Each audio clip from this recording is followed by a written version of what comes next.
Now let us assume you are young, healthy, clear-eyed, and eager, anxious to rise quickly and easily to the top of the business world. You can. I can. You have education and intelligence and ability, so much the better. But remember that thousands have reached the top without any of these qualities.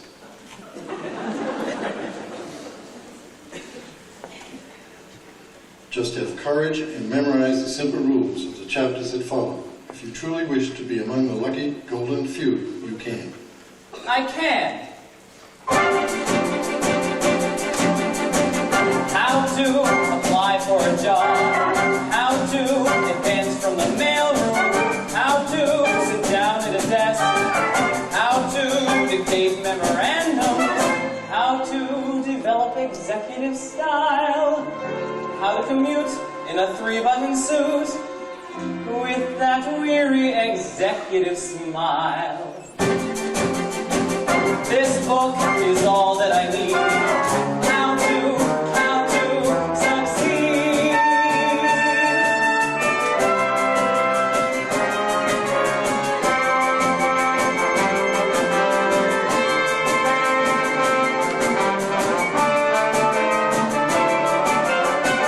How to observe personnel. How to select who to lunch with. How to avoid petty friends. How to begin making contacts. How to choose the right company. Before applying for a job, make sure you have chosen the right company. It is essential that the company be a big one. It should at least big enough so that nobody knows exactly what anyone else is doing.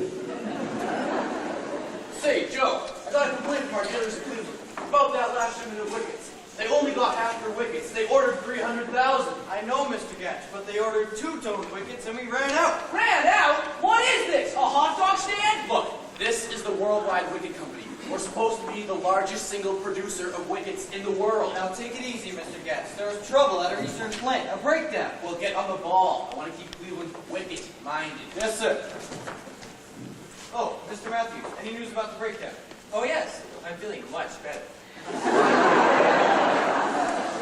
Hey, Jack, did you get my memo? What memo?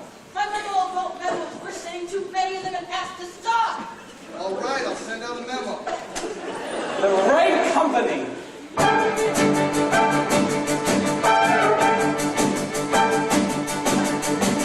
This book is all that I need. How to succeed. You okay, Mr. Secretary? You all right? I'm fine. Back to work, everybody. Back to work.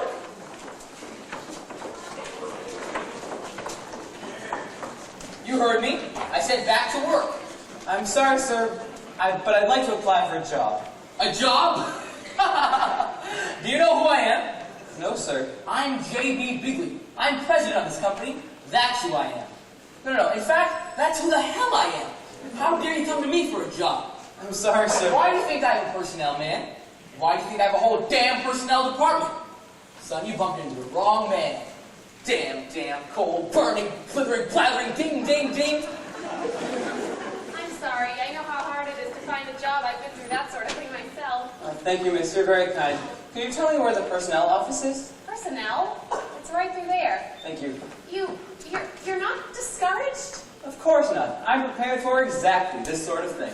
Say, my friend Smitty works in personnel. Maybe she can help you. Just wait right here. Oh, now, miss, that's not really... Where do you think you're going? To see the personnel manager, sir. I'm the personnel manager, and we're not hiring anyone today. Well, I was just speaking with Mr. Bigley. Bigley? Yes, sir. J.B. Bigley? Yes, sir. He told me to see you. J.B. Bigley himself? You were speaking to him? Yes, sir. I just bumped into him. Is he a friend of yours? Oh, now, sir, I don't think a man should trade on friendship to get a job. Very well put, young man. Well, if you'll just come with me, I'm sure we can work something out. My name is Brett, and you are? Finch, sir. Pierpont Finch. Ah, Pierpont. Say, maybe that ought to be J. Pierpont Finch. As a matter of fact, sir, it is.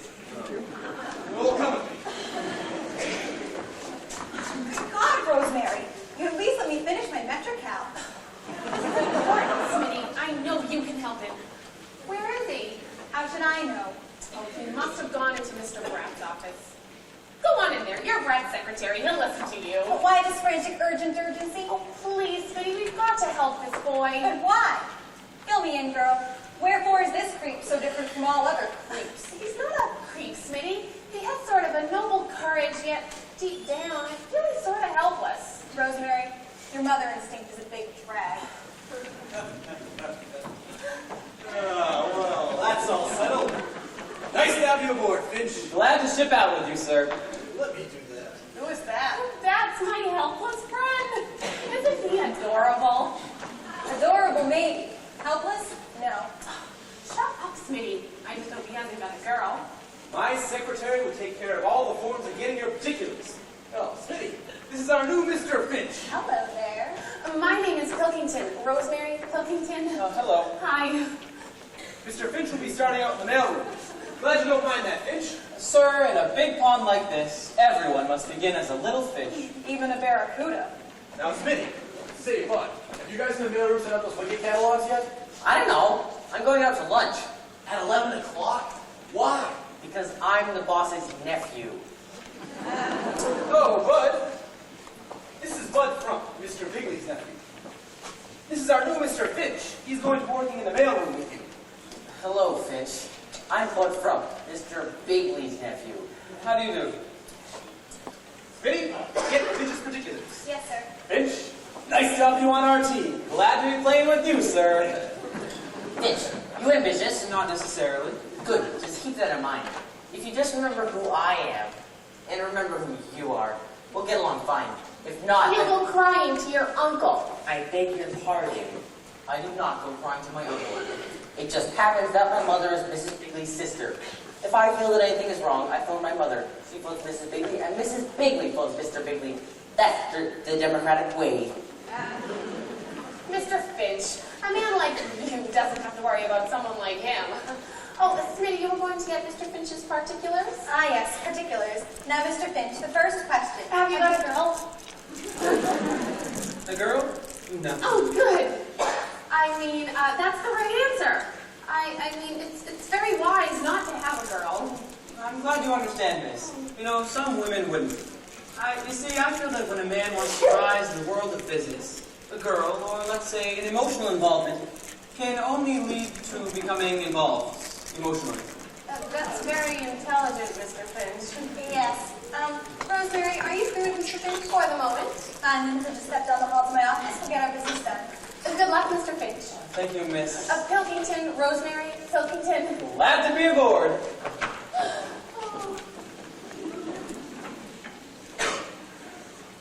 Well, Rosemary, you see? Oh, I think he's fascinating. I've seen some ambitious characters around here, but this boy is the eagerest beaver of them all. New Rochelle. Or maybe White Plains. No. New Rochelle. What are you talking about? New Rochelle. What's that? That's the place where the mansion will be. For me and the darling, bright young man I picked out for marrying me. He'll do well, I can tell. So it isn't a moment too soon to plan on my life in New Rochelle, the wife of my darling tycoon. Honey, you'll be in New Rochelle, and your darling tycoon will be here in the Oh, office. Smitty, After Mrs. Finch is in for some very lonely nights. I'm prepared for exactly that sort of thing. I'll be so happy to keep his dinner warm while he goes onward and upward. Happy to keep his dinner warm till he comes wearily home from downtown. I'll be there waiting until his mind is clear while he looks through me, right through me. Waiting to say good evening, dear. I'm pregnant. What's new with you? Downtown. Oh, to be loved by a man I expect to bask in the love of his perfectly understandable neglect. Oh, to be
break.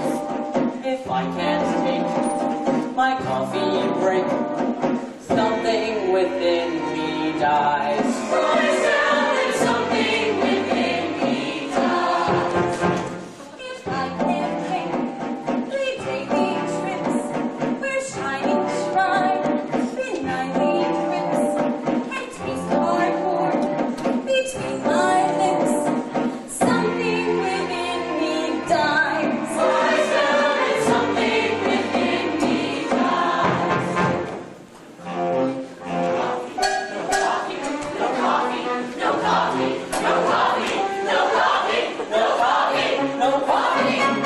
That office life doesn't have to be fluorescent. I'll get no pain in the head. That office chair doesn't have to be foam rubber. So if I spread, but only one chemical substance gets out the lead. Like she said, if I can't take my coffee break, my coffee break, my coffee break. If I can't take my coffee break, gone is the sense of enterprise. Gone and something within me dies. No coffee, no coffee, no coffee, no coffee, no coffee, no coffee, no coffee, no tea.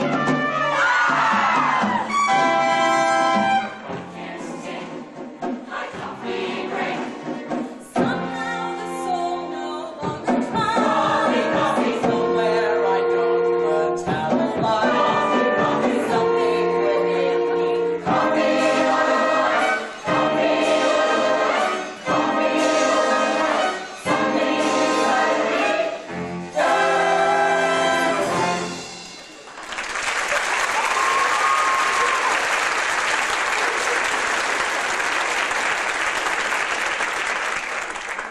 What's that?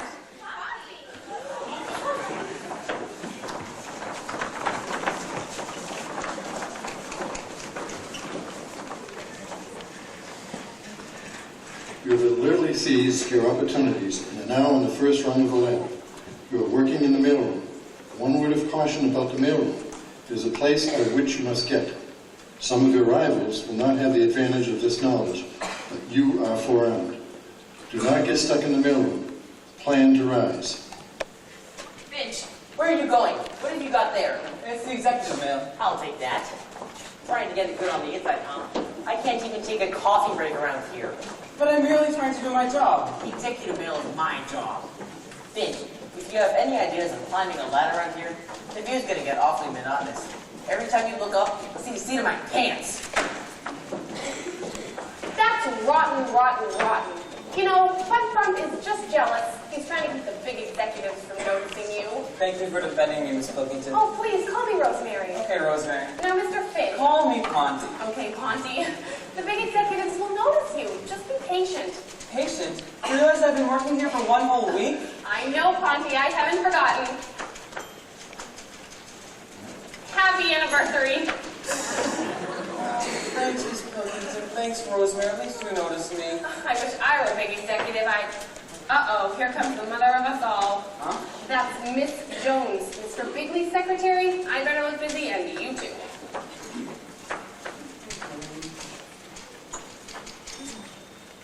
Pardon me, ma'am, but you should be wearing this. It goes with your hair.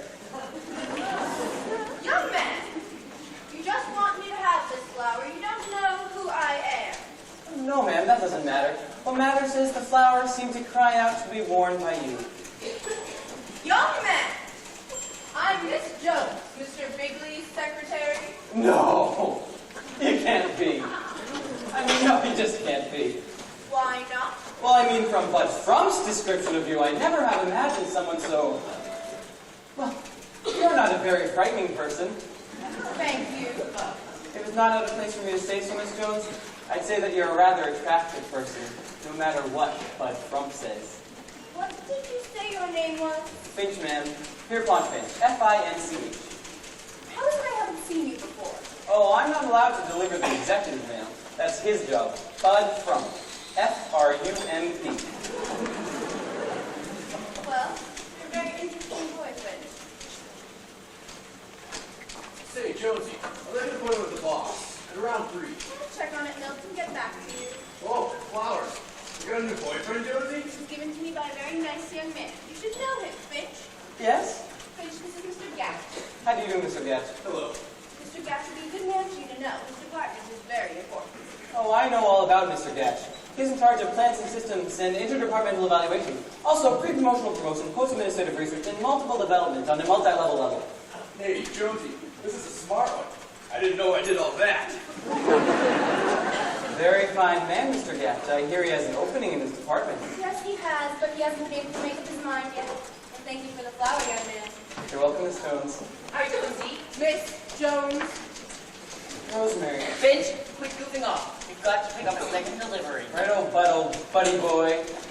Thanks for the flower, Rosemary. Thanks for the flower. He gave my flower to Miss Jones. Oh, surely you can't begrudge an old lady a moment of happiness. Well, I guess it is important to be nice to Miss Jones. I'm glad you understand. Goodbye. Bye.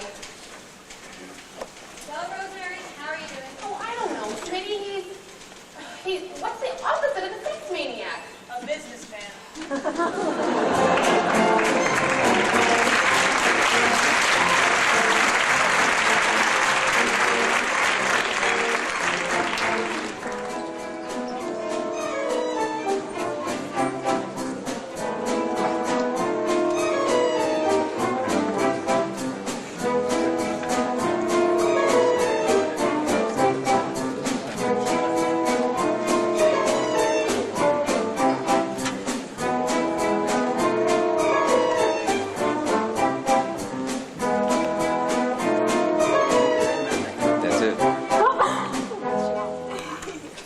Hello? Give me an outside line.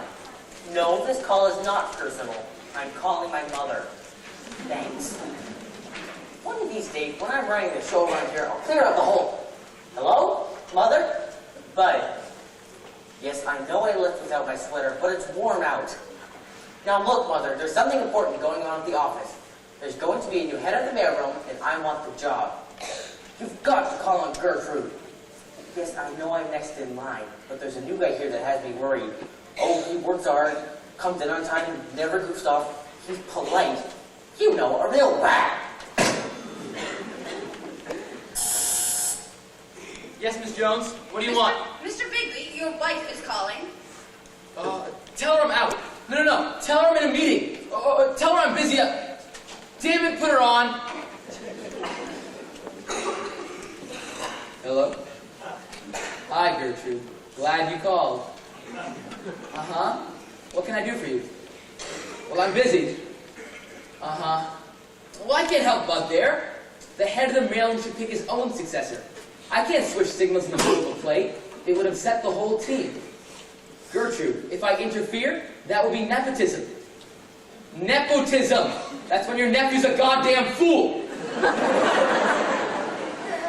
All right, well, I'll see what I can do. Damn it! Miss Jones, Yes, Mr. Big?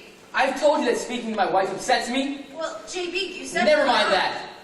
Now, tell me, where's my, you know? I put it in the back of your right-hand bottom drawer. Thank you. Oh.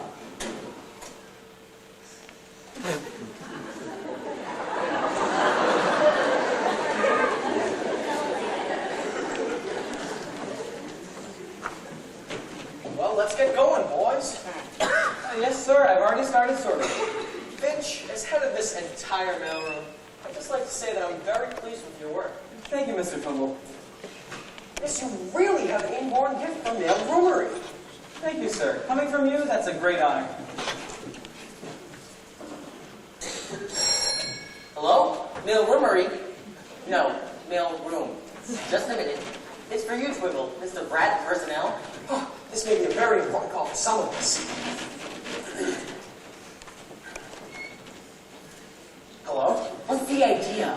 What's the idea of what, Bud? You know, you're trying to butter our Twiggle. Well, believe me, it won't do you any good. Good God, Bud, just because I'm nice to a man doesn't mean I have to have an angle. Well, if anybody could get this Yes, job... I got you, Mr. Bratt. Thanks very much. Well, boys, it looks as if they're going to be promoting old Twimble to the shipping department. Congratulations. Who's going to be new head of the mailroom? Well, I won't say until it's official, but Mr. Bratt's going to leave the choice up to me. Twimble, he said, the mailroom is the nerve center of this mighty organization. You've been an outstanding mailroom head, and we want you to choose your successor. We want you to choose him on merit. On merit alone. That's not fair. I'm going out to get a smokes. He's going to go call his mother. But it's not going to help him if I have anything to say about it. I have someone else in mind for this job. Mr. Twimble, you've been with this company a long time, haven't you? A long, long time. Last month, I became a quarter of a century man. Gee, a quarter of a century. It's beautiful. Quarter of a century. How long have you been in the mailroom? 25 years.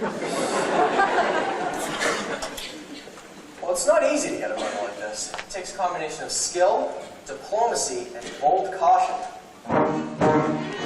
When I joined this firm as a brash young man, well, I said to myself, now brash young men don't get any ideas. Well, I stuck to that, and I haven't had one in years. You play it safe. I play the company way.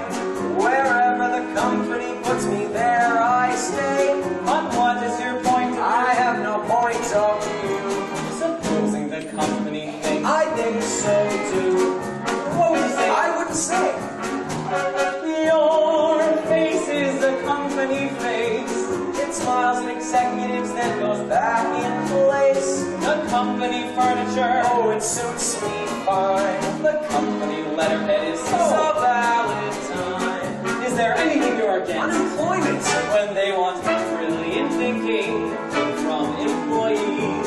That is no concern of mine. Suppose a man of genius makes suggestions. Watch that genius get suggested to resign. So you play it the company way.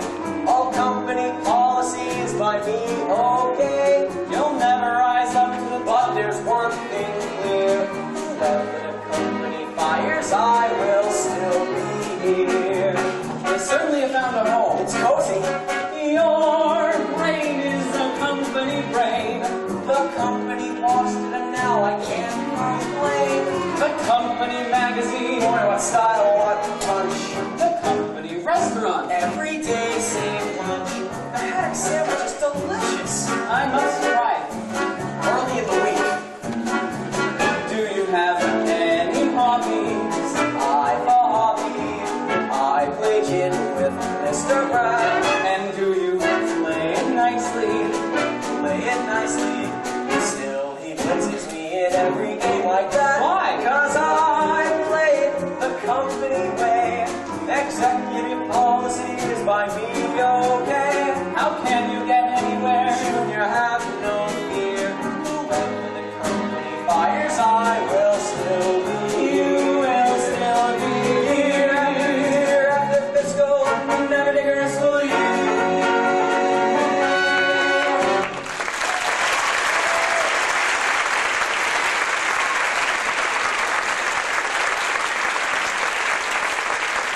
Well, let's get back to work. They may be promoting me, but until then, the mail must go through. Hey, Bud, how's your mother? What mother? Mother. Well, then, Twimble, it's all set. As of today, you're head of shipping. Thanks, Mr. Bratt. Now let's talk about your successor. Say, Brad, have you heard from my uncle today? No, Bud. Go ahead, Twimble. Your shoes are going to be hard to fill, but who have you chosen to fill them? Well, I've given it a great deal of thought, pro and con. And I think that your man is young Finch. Congratulations, Finch. I'm going out to get a smoke. Thank you, sir, but I can't accept. Are you turning this job down? Yes, sir, I feel that there is a man who is better qualified than I. A man who has been here longer than I have. Gentlemen, I recommend Bud Frump. You're kidding? Bud Frump? Well, mean, surprise-wise, as long as he feels that way. I'm going to call my mom and tell her. I don't understand. You see, Mr. Trimble, knowing you has taught me a lot. Hello? Yes, JB, Mrs. Pratt. It's the big boss. Ah, I understand your problem, JB. Actually, we picked someone else. But it's all right, JB. The young fellow we picked turned the job over to Bud. He thinks he's better qualified. No, he doesn't seem to be out of his mind. He was complaining about it when you called. Go ahead, Fish. Sir, the great thing you taught me is that no individual is as important as the whole company. He says that no individual is as important as the whole company. The whole team is greater than any single player. The whole team is greater than any single player. The whole crew is greater than any one oarsman. The whole crew is greater than any one oarsman. The whole salad is greater than any piece of lettuce. The whole salad is. Well, you can hear him. The whole omelet is greater than any one egg. Isn't that great, JB? Chokes you up. His name is, Fitch. F-I-N-C-H. F-I-N-C-H. Right. Well, I'm going to keep an eye on myself. Talk to you later, JB. Finch, you got me off the spot with Mr. Bigley. Glad to help, Mr. Brass. I appreciate it. Good luck, Twiddle. Thanks. Say, Mr. Trimble, don't I have to take this to Mr. Gatch? Gatch? Gatch. Gatch? Gatch. Say, I just remembered. Mr. Gatch is looking for a junior executive in his department. He is? I'm going to talk to him about you. By George, ethical behavior always pays. Your generosity and helpfulness may prove to have been a very good thing for you. Oh, that doesn't matter to me, sir. What matters is I did what was right. Finch, you did a very wise thing. My mother was very happy. Boys and girls, meet the new head of the mailroom, Bud Brock. Thanks, Bondy, old man. Good luck, Bud. Come along, Finch. I want to have a word with you. He sure amazed me. I'm still wondering why he did this for me. So am I. I still think my choice of man was best. Now wait a minute, Trimble. Pontioccated. It's Till just I have no reneging, I was promised the job. Wait a minute. Just wait a minute, Bud. I've been with this company a long time. A quarter of a century. Now, I just want to make sure that things are done the right way. I know what you mean, Mr. Trimble. From now on, I'll play it the company way. Wherever the company puts me there, I'll stay. Whatever the company tells me that he'll do. Whatever my uncle may think, I think so too.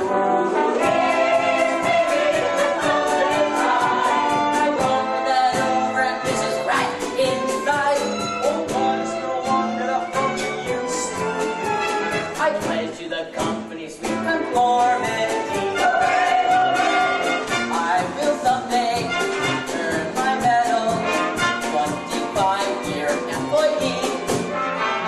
I'll see to it that the medal is the only thing they'll ever pin on me. It's the company way. Executive policy is my MOK. I'll never be president, but there's one thing there. As long as my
are wonderful, Rosemary.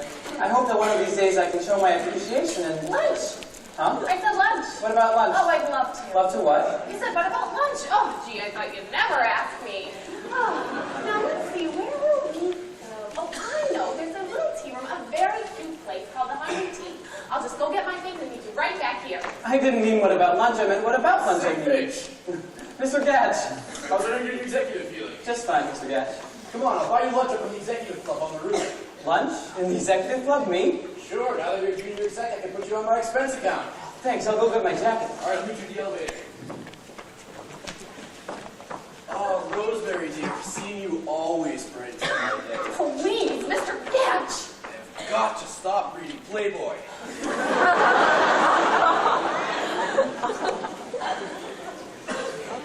Rosemary, I've got a wonderful surprise. Mr. Gatch is taking me to lunch. To lunch? Yep. How do I look? Oh, you look fine, Monty, just fine. We'll have a good time. Thanks, Rosemary. Goodbye. Bye. If you have followed the simple instructions exactly as outlined, you should by now be a junior executive. Congratulations. Nothing can stop you now. Happy to keep his dinner warm till he comes wearily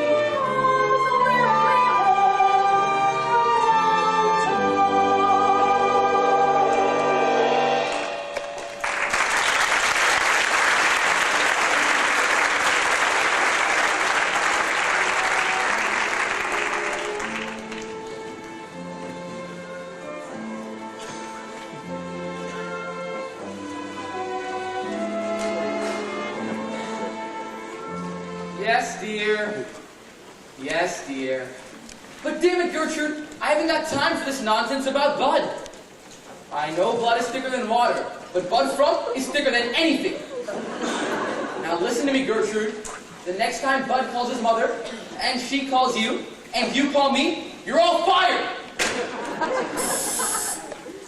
Yes, Miss Jones. Mr. Bigley, there's a young lady who insists on speaking with you. She says it's personal. Well, what does she want? What's her name? She says you'll know. Oh, well, put her on, put her on. Hello? Yes, you knew I wouldn't forget. Right, I'll take care of everything. One moment. Miss Jones, get me Bratton personnel right away. Uh-huh, right. You be here tomorrow. I'll take care of everything. Fine. Bye-bye. Hello, Brad? JB here. Listen, I'd like you to do me a favor. I was wondering if you could find a position for a young lady who wants to be a secretary. She's an old friend of the family's. Her dad was a classmate of mine at Old Ivy. She's a bright girl. Got a good head on her shoulders. Her name? LaRue. Hetty LaRue.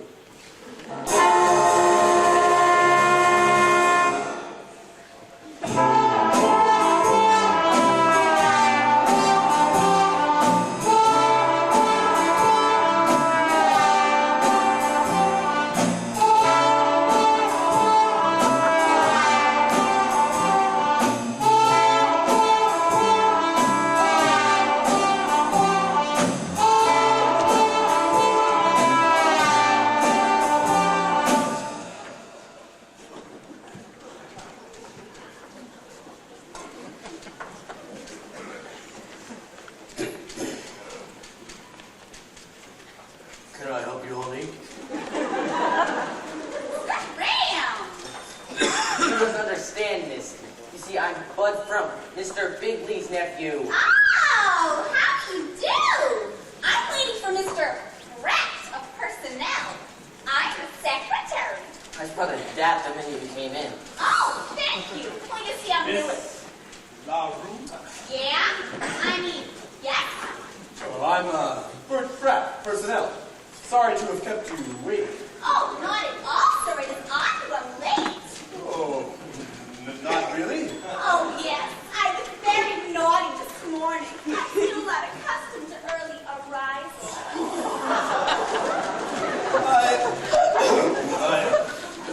I understand. Well, if you'll just come with me. Oh, this is Miss Smith, my secretary. How are you, dear? Hi, dear. Mr. Brad. Mr. Brad. Yes, Miss?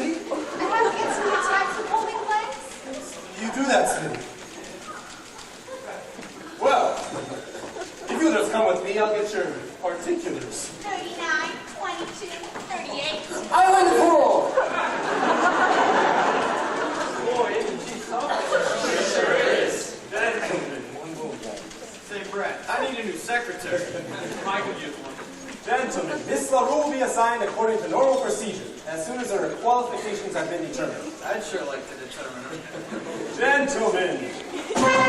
Gentlemen, a secretary is not a toy.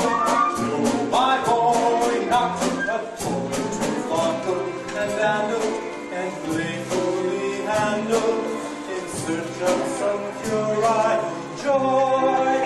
No, a secretary is not, definitely not a toy.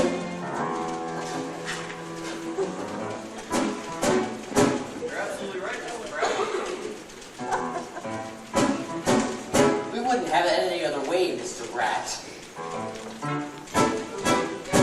It's company rule, Mr. Bratt.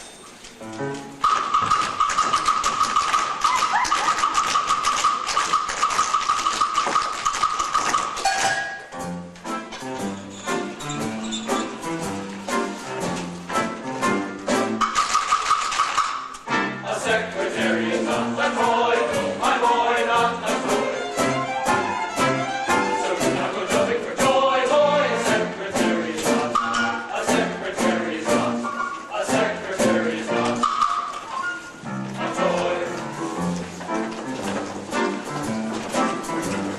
A secretary is not to be smiling there. Even to the area you're a boy, boy, remember no matter what. You're all you told me you're not. A secretary is not a toy. She's a highly specialized team component of operational unity. A fine and sensitive mechanism to serve the office community. With the mother at home, she supports. And you'll find nothing like her at FBO Sports. A secretary is not what the director said. They have to be drawing your boy, boy, is high and in the front. The thing that knows for fun. A secretary is not a toy.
said will be head of sales in a year. So I said, just keep your hands where they belong. Well, I'm sure anxious to see those organizational charts. I sure hope I'm getting promoted. So, what the hell? I'm having dinner with him.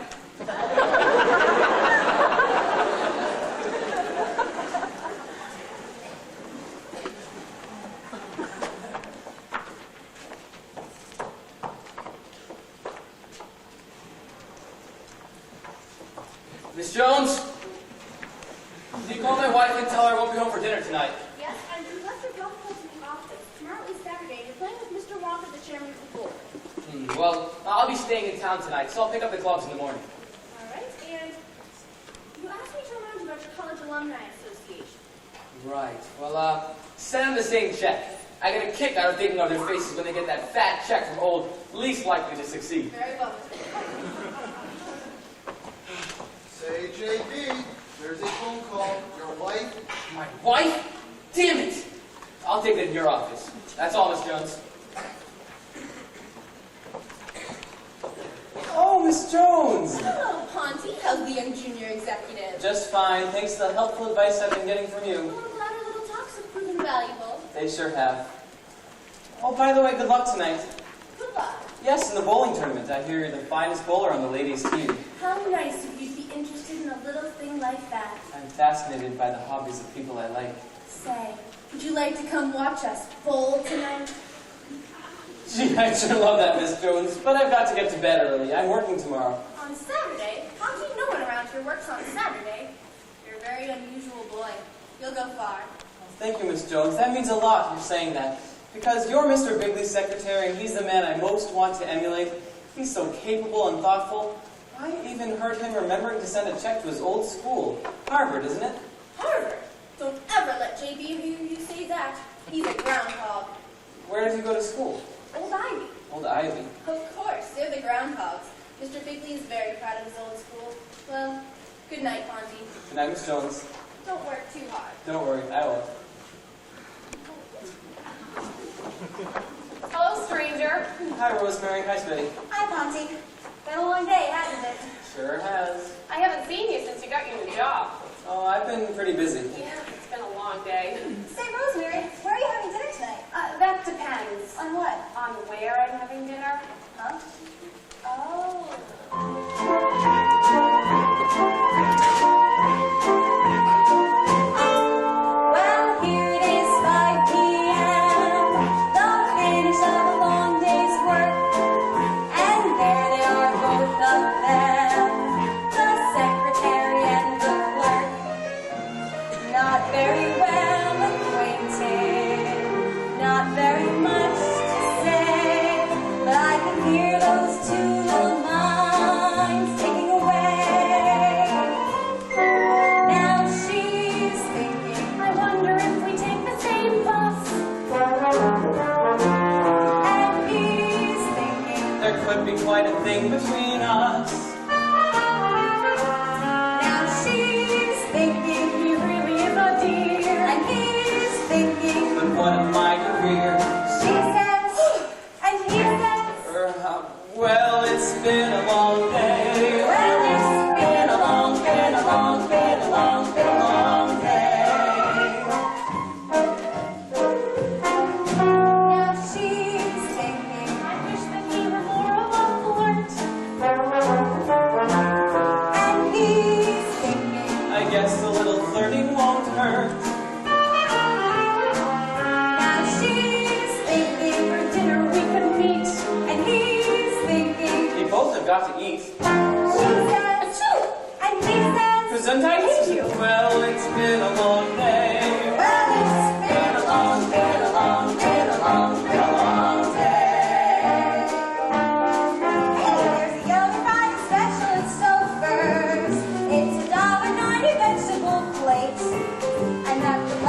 suppose I take his arm, and he's thinking, But really, what's the harm?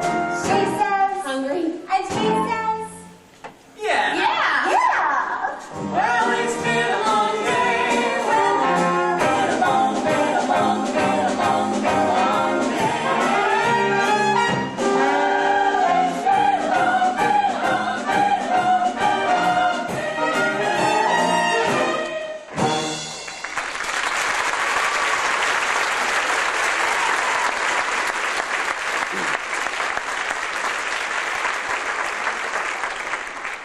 Damn cold burning delivery.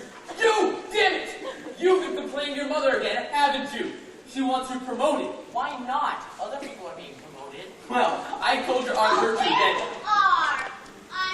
Good evening, Mr. Bigley. Good evening, Miss LaRue. Uncle Jack. I told you never to call me that around here. Sorry, JB. Now, haven't you got something to do? I was just going to get my hat and go home. Good.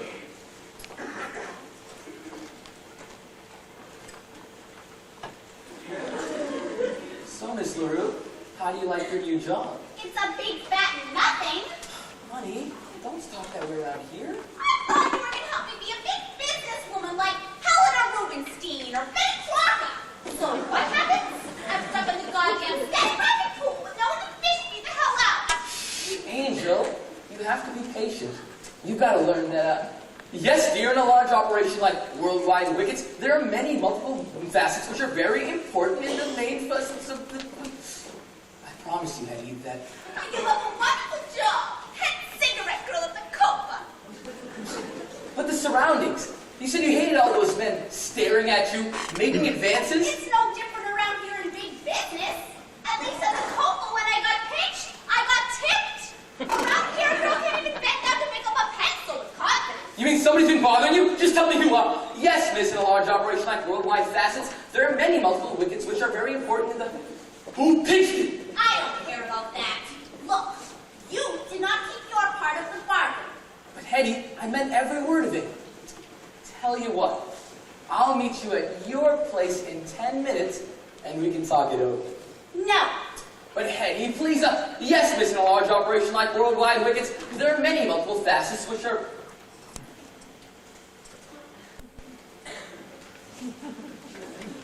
Why don't you go home? I'm waiting for the elevator. Why don't you walk down? It's the 30th floor. Why don't you jump? Very attractive girl, Mr. Rue. Huh? Oh, well, I was just trying to make her feel more at home. She's a very shy person, you know. Yes, well, you do that, JB. I'm meeting Mother for dinner. She loves dinner with me. I tell her everything that happens all day at the office.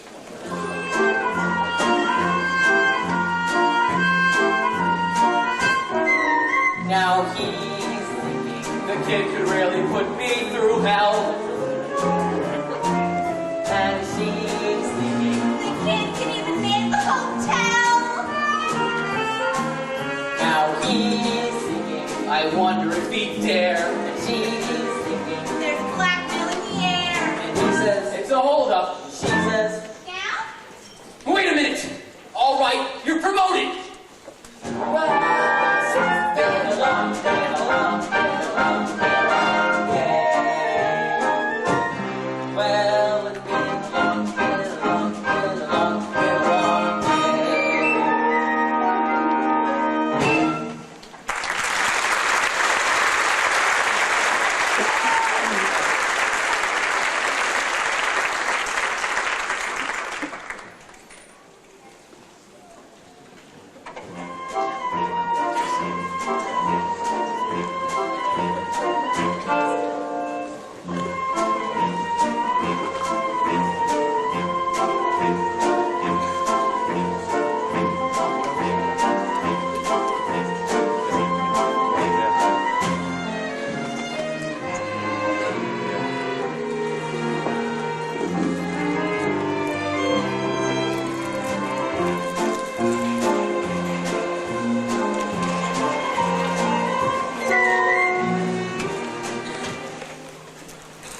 up on. I shouldn't be much longer. By George, I'm sorry, your name slips my mind. Finch, sir. F-I-N-C-H. Ah, yes, Finch. I've heard some good things about you from my scouts. Thank you, sir. You know, you make me feel a little bit guilty. I'm just sure to pick up my clubs. I play around today with old Wally Wonka. He's the chairman of the board, you know. Oh, I imagine one has to do that sort of thing from time to time. Yes, well, don't work yourself too hard there, Finch. There are limits, you know. Oh, don't worry about me, sir. I'll just go get my clubs.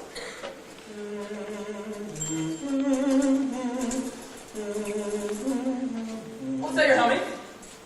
I'm sorry, sir. I didn't realize I was humming anything. You were humming the old Ivy fight song. It must have been unconscious on my part. Well, did you go there? Were you a groundhog? Well, sir. Come on with it, boy. I know some guys have an inferiority complex because they didn't go to some big shot school like Yale or Princeton.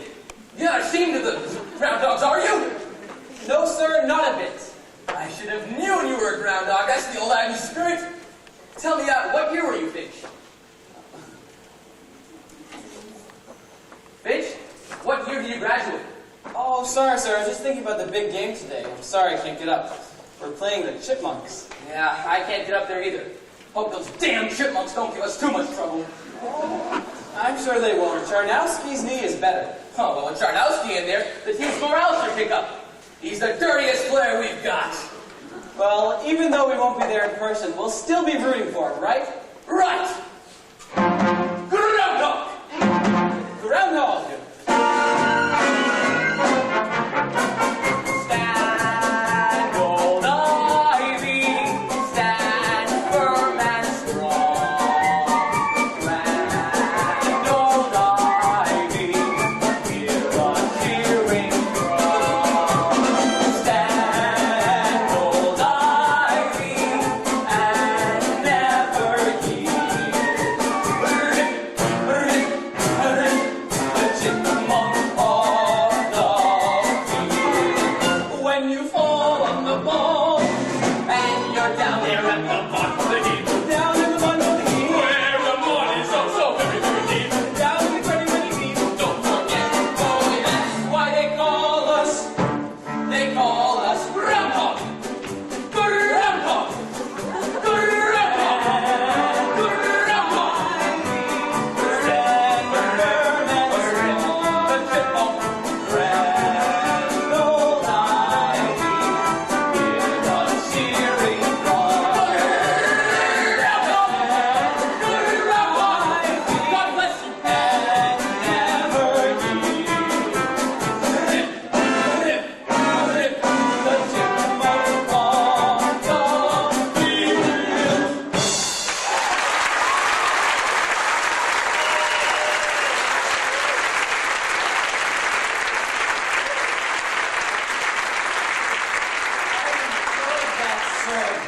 I did too. Well, I'll just go get my clubs now.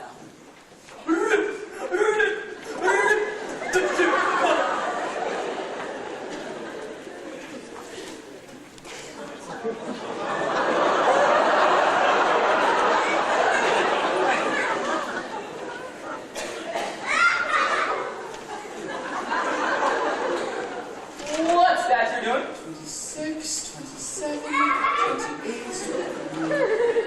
I just have to finish this row, sir. Well, I guess this looks awfully silly, but I've always found that knitting helps me think more clearly. Well, I'll be damned. I did too. Really? Yep, been doing it for years. Nobody knows, of course, except my secretary, Miss Jones. You met her? Yes, we've met. Well, what's this gonna be? Oh, well, sir, I was thinking I would make a birdcage cover. Never made one of those before. But how do you like this? That's beautiful, sir. Yep, made it myself. The covers for these golf clubs, too. You see? Popcorn sticks. You know, sir, I feel sorry for men who don't knit. They lead empty lives. I like the way you think, Fink. Think Finch, sir. Fink. Finch, right? Well, tell me, Finch, what are you heading for around here? What's your ambition? A bright fellow like you must have it all figured out. Well, sir, if I'm ever in the position where I can make a choice, I'd like to do something solid, down to earth, something I can sink my teeth into. The advertising department? The advertising department? No, son, I wouldn't want something like that for an old classmate of mine. It's too risky, too insecure. Why, this place has had 15 advertising managers in the past year alone. The poor devils keep on disappearing at the rate of about one a month. Why is that? I fired them. But say, you got a man with ideas. He can swing it, right? Ideas. I keep on looking for men with brilliant ideas, but not one of them will ever do what I tell him. No, son, you stick to where you are. You'll do fine there. Damn good department. By the way, where are you? Plans and Systems, Mr. Gapsh's department. Gash. Good man. Knows what he's doing. You stick with him, my boy, and I'll keep my eye on you as well. Okay, thanks, sir. Have a wonderful day. I've got to get this done before midnight. Midnight? That's the groundhog spirit. Groundhog. Groundhog.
Choosing a secretary can be fraught with peril. Take a good look at the young lady who has been assigned to you. If she's so attractive that you feel things are too good to be true. Be careful. It may be that one of the big men in the company is interested in her career. There is a simple test for this. Check on her secretarial skill. The smaller her abilities, the bigger her protector. Okay, Miss LaRue, I'd like you to take this letter. Shoot. This is to Mr. Gatch.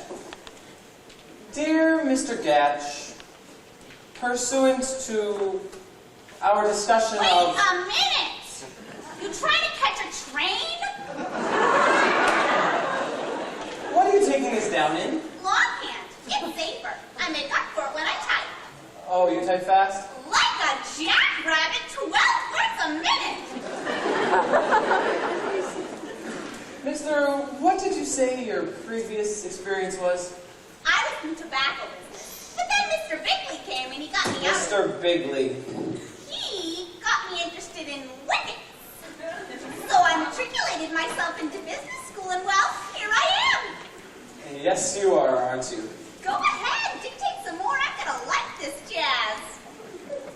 Miss LaRue, that letter can wait. I'd like you to take this to Mr. Gatch. Mr. Gat. Yes, he's my boss. I want you to deliver to him in person. Hetty, yourself. Okay, Charlie.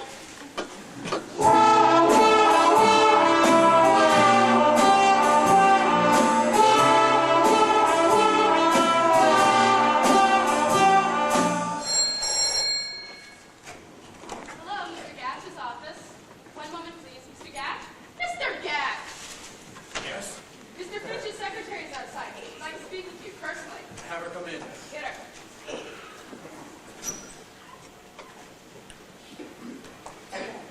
Mr. Gatch? Yes? I'm Mr. Finch's secretary. He asked me to give you this.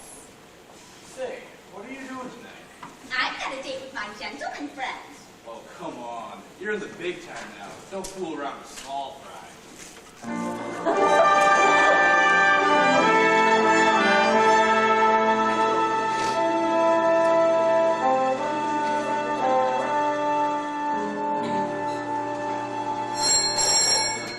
Hello, Mr. Finch's office. One moment, please.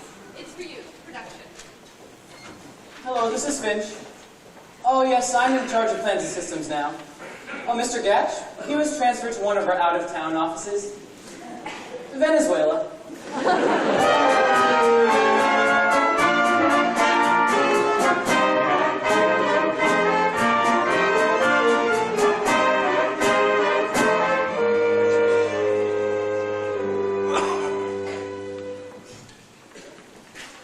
Say, Jenkins, I was just going to call you.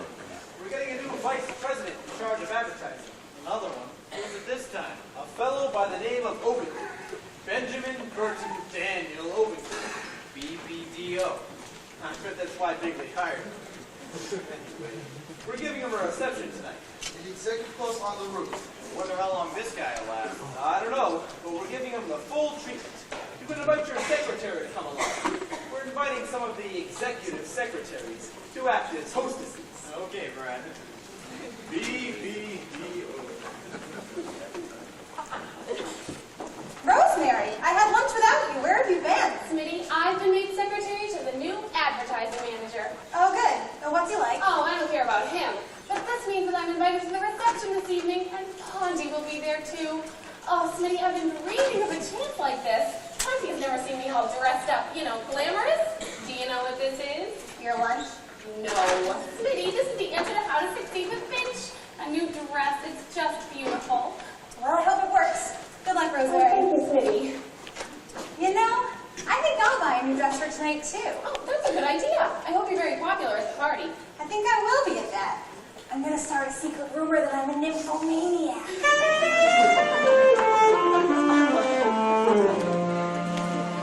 I slipped out this afternoon and bought some love insurance. A most exclusive dress from Gay Paris. It's sleek and chic and magnifique with sex beyond endurance. It's me, it's absolutely me. And why? One night, yes,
Say, Benji, let's dance! I'm already dancing.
fine, Hetty. Have a nice shower. Thanks, Bud. You know, you're cute. Not as cute as Finch, but you're cute. Not as cute as Finch. Going up to the party, Pete? Yeah. Tell Finch that I want to meet him down here. Tell him it's important. Sexy Hetty's in there taking a shower. I got a little something up my sleeve. That'll put old Finch right out on his... Hello, Finch. What's this all about? JP wants you to go to his office. He'll meet you there. Well, I was just speaking to him at the party. He didn't say anything. He probably didn't want to say anything in front of Ovington. You know how it goes around here with advertising managers. Say, Bud, do you think your uncle's considering... I don't know anything. All I know is he told me to tell you to go to his office.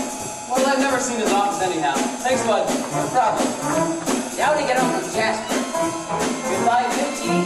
Hello, the Jasper. Goodbye, Vinci. Hello, the Jasper.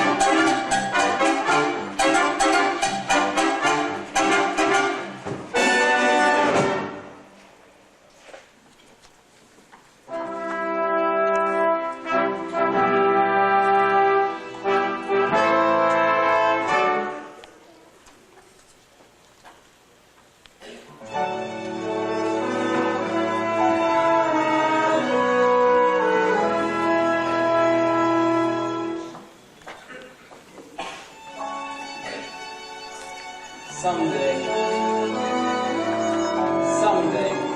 Guess who? Mr. Bigley? No, it's me. Oh, hi, Hetty. I'm supposed to meet Mr. Bigley here. Mr. Bigley, he's not coming. Somebody gave you a bum steer. I should have known it was a red... Well, I'd better get back to the party. Hurry. I think I'd better get back. It's more fun down here. Well, I think I'd better. You're anxious to get back to that Rosemary, huh? Are you stuck on her? Oh, Rosemary and I are just good friends. That's very sensible, Finch. And up and coming chap like you shouldn't be tied down. I've been watching your Buster. You're going places. Venezuela. Now look, Hetty. I walked in and found you kissing me. Frankly, I'd rather he didn't. Come on, let's try it. Uh-uh. Come on, Finch, or else I'll tell JD you did. Okay, but just once.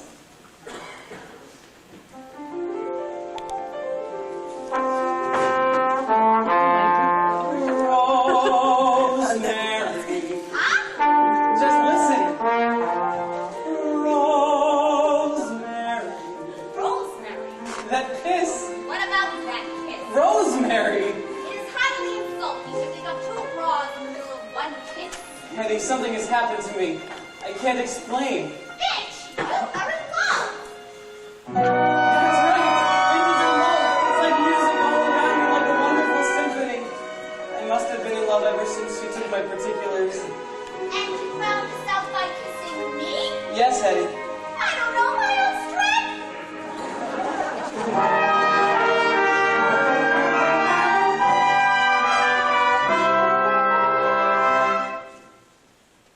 Suddenly there is music in the sound of your name.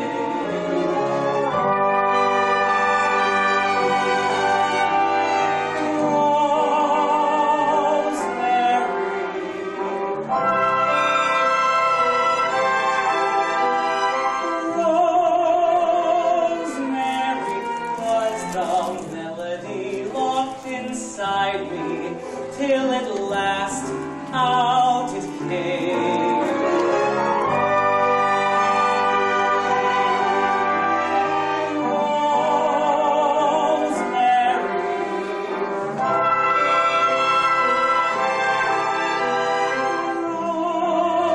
Rosemary, just imagine if we kissed. What a crescendo!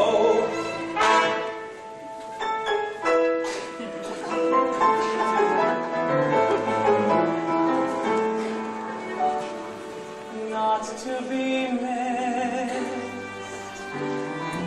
As for the rest of my lifetime program, give me more of the same.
about Finch? Now I hear it. I hear it. I hear it.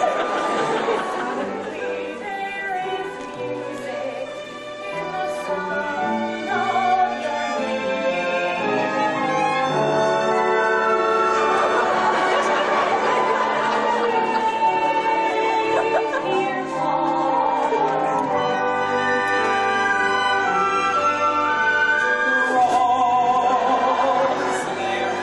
Just imagine if we kissed. What a crescendo!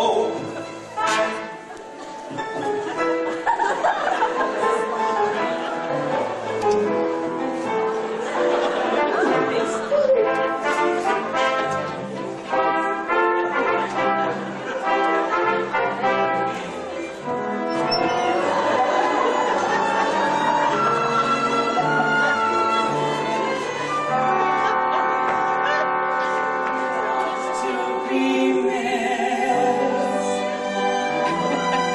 As for the rest of my lifetime program, give me more of the same.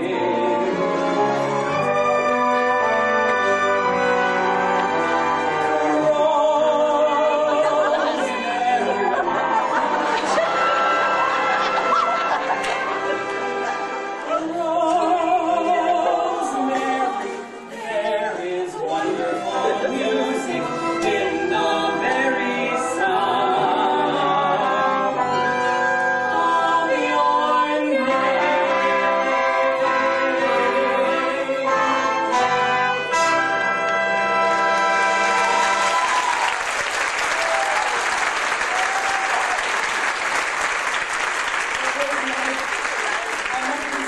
I'm trying to get ahead, but I've never realized.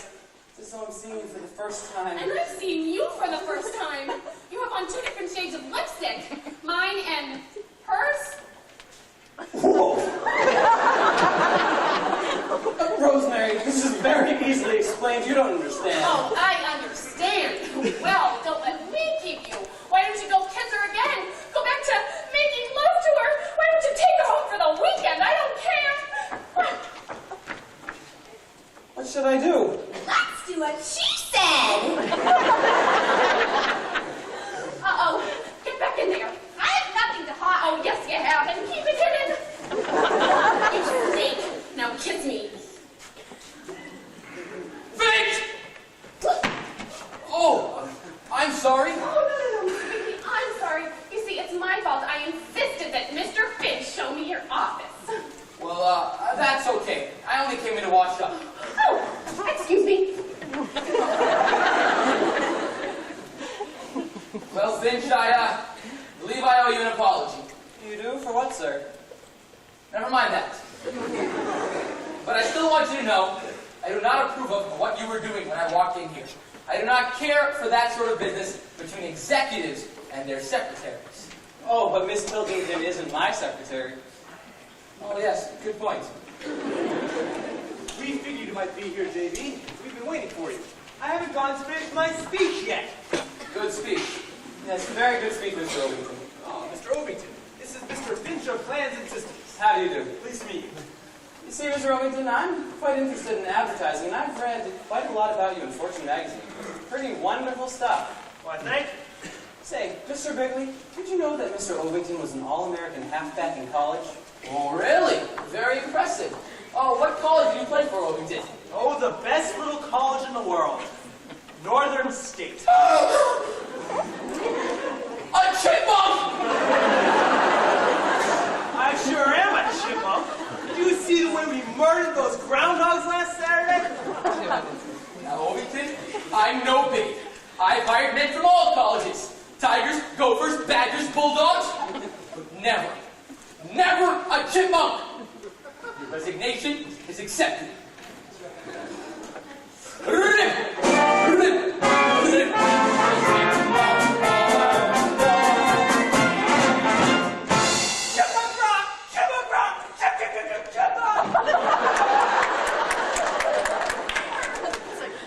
Well, that was a narrow squeak. I was sure shocked myself. Finch, it's a good thing you're on the ball when it comes comes to advertising. JB, what are we going to do about a new advertising man? Finch, it may be fate that you're here at this very moment. You've always wanted this rotten job. Do you think you can handle it? I don't know, sir. Well, if there's anything I admire in a man, it's humility. Finch, I'm making you vice president in charge of advertising. Me, a vice president? JB, I don't want to question your decision. Finch is very bright, but he's rather inexperienced. Well, I like him. I like him. Well, you know what, Brett? I think we've hit on something here. This boy Finch is loaded with great ideas. Ideas? Tell us some of them, Finch.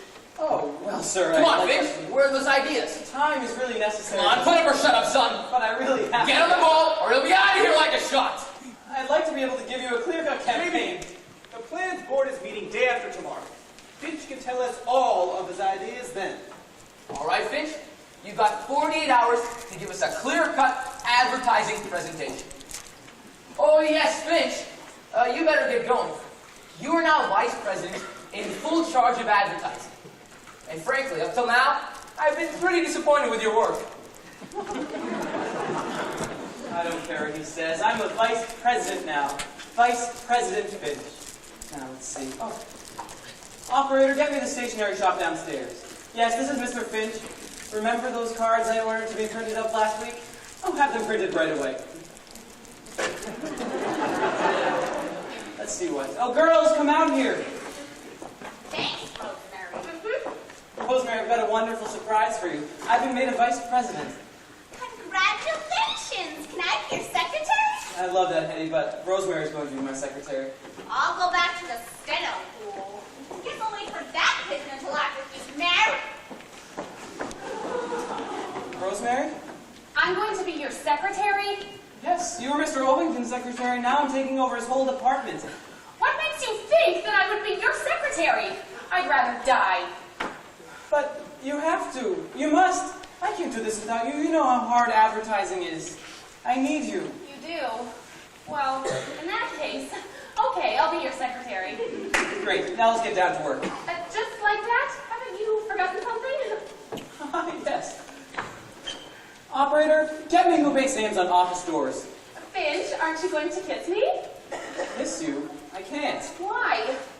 You're my secretary. So? Wait a minute, Rosemary. Hello, name painter. Wait a minute, Rosemary. Hello, name painter. Yes, this is Mr. Finch. I'd like my name on my office door in gold leaf. Oh! Jade Pierpont Finch.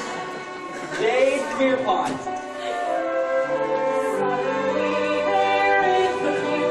All capitals. Yes, block letters. Jade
don't work.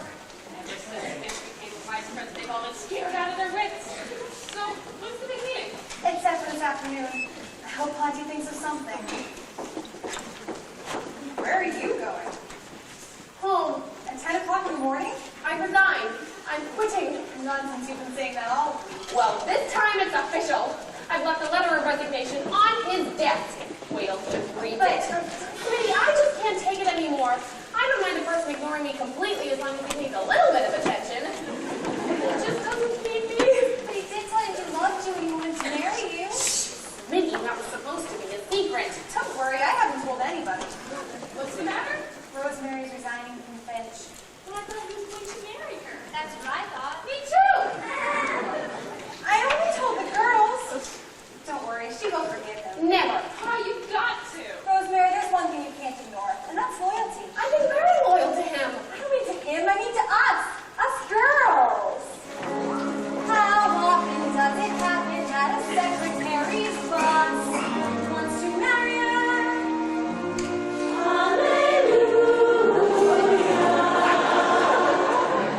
How often does the dream come true without a sign of conflict or barrier?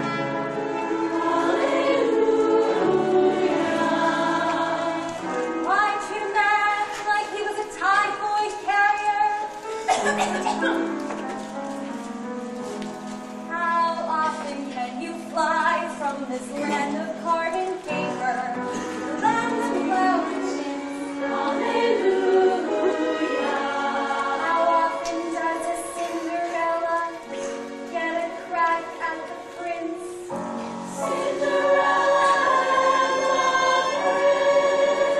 prince. Don't you realize you're real life fairy tale? A simple divine. So if not for your own sake, please, darling, for mine.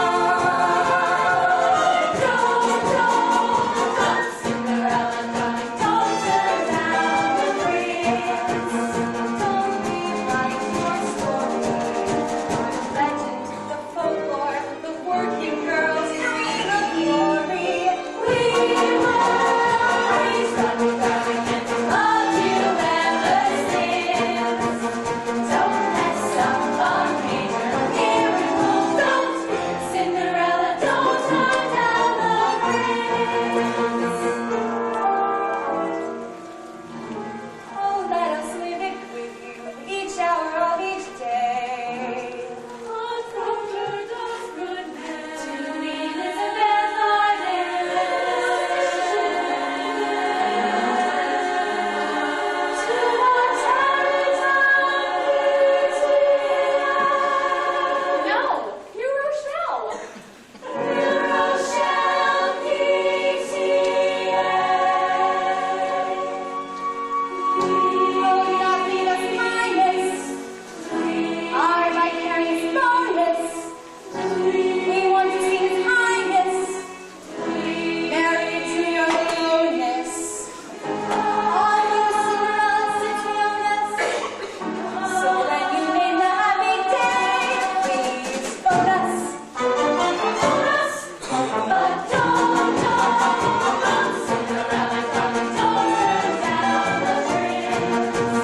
Let's spoil our enjoyment for the fable, the symbol of glorified unemployment. We will always love you, darling, and love you ever since. Don't have some fun favorite fairy tale. Don't, Cinderella, don't. Cinderella,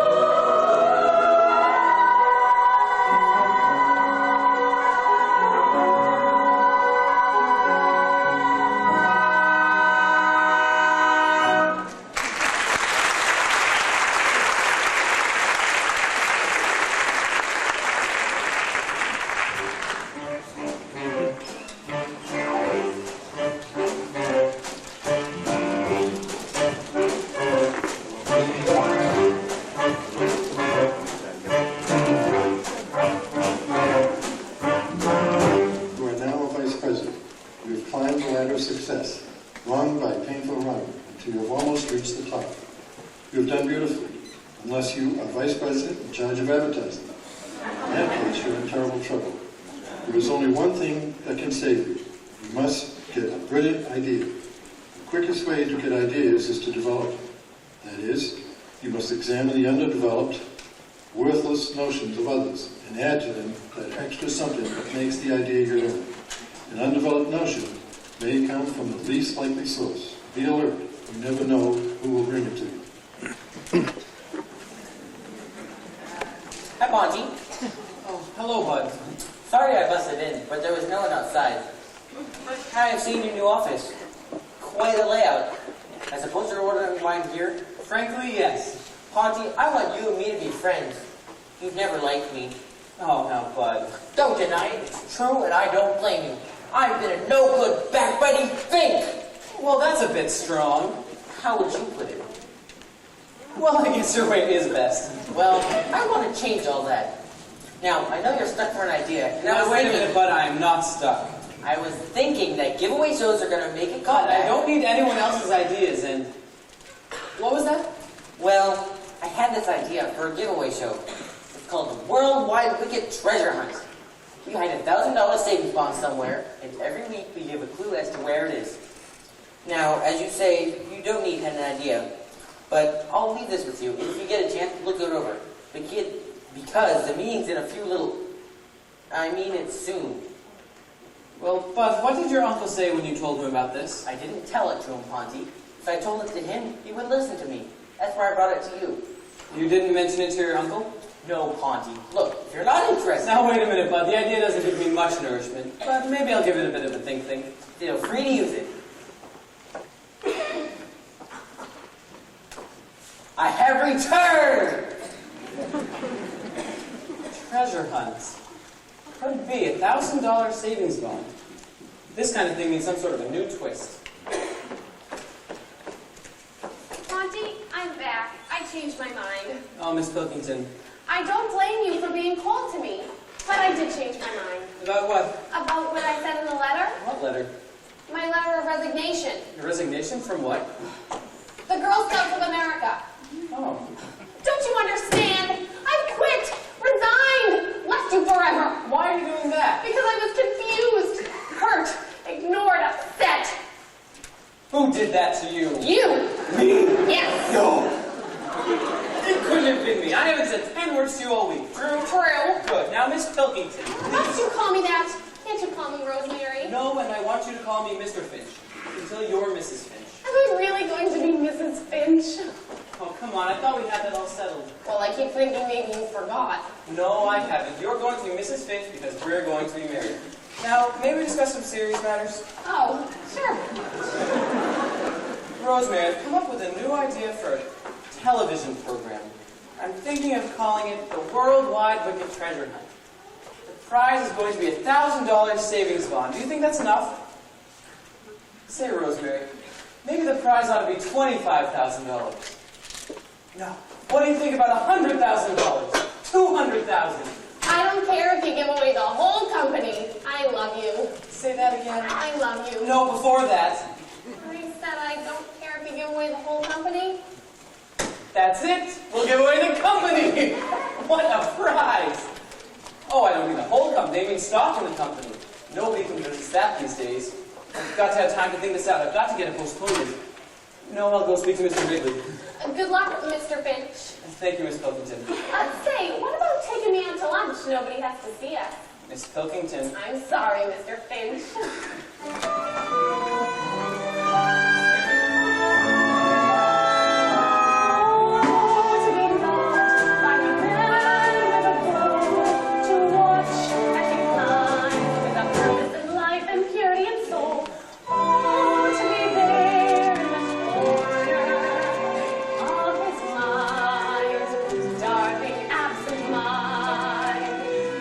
Heaven, where the white wing uniform, while he goes on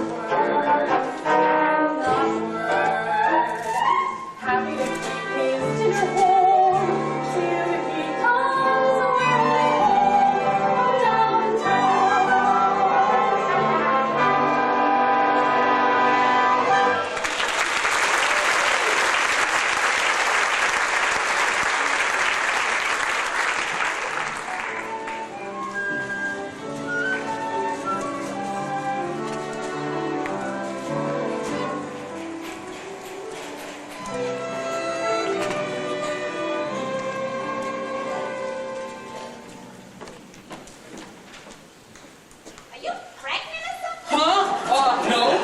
I was just, testing out some new plastic yarn. Hey, I told you that when I'm working, I can't be distant. What the hell do you want? JB, do you remember that television idea I almost told you about? The treasure hunt?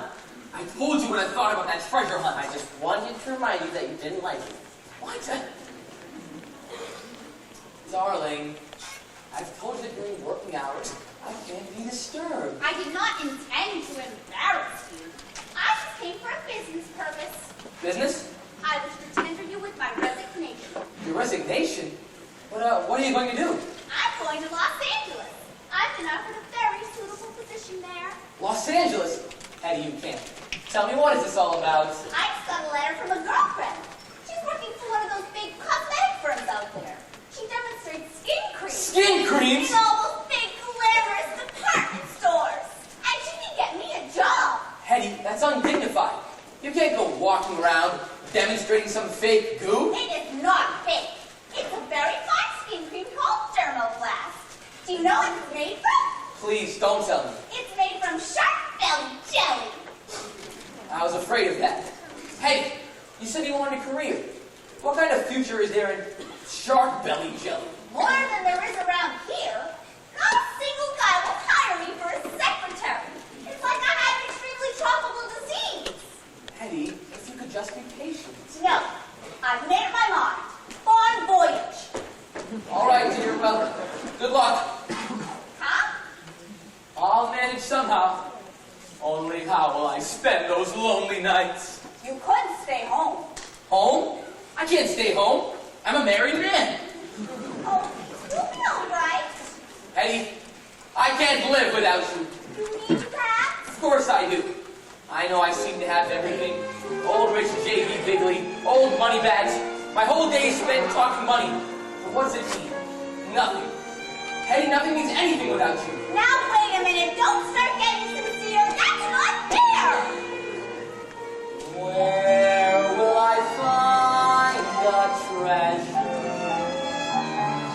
Like love from a heart of gold, ever trusting and sweet, and awaiting my pleasure, rain or shine, hot or cold, well far beyond all measure,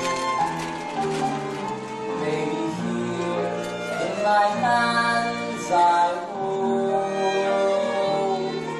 Ah, but where will I find that one treasure of treasure?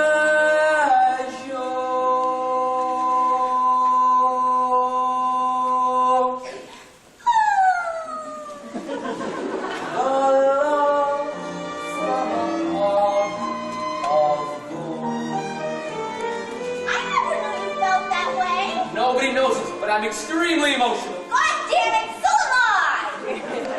Where will I find a treasure like the love from a heart of gold? Ever trusting and sweet and awaiting my pleasure, rain or shine. Rain or shine. Hot or cold.